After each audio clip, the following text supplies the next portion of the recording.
pasok. Ang mama ko ay hindi na ako inaasikaso. Tapos saka hindi na ako nalalambing.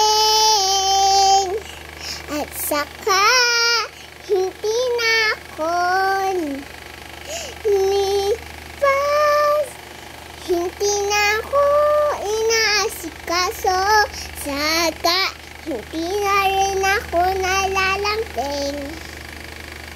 Kasi lagi siya nagpipintura para pagpasok namin, para mabuti ang pagpasok namin sa eskwela.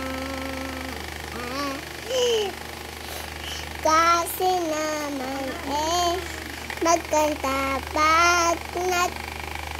magkanta sa eskwela. Hindi!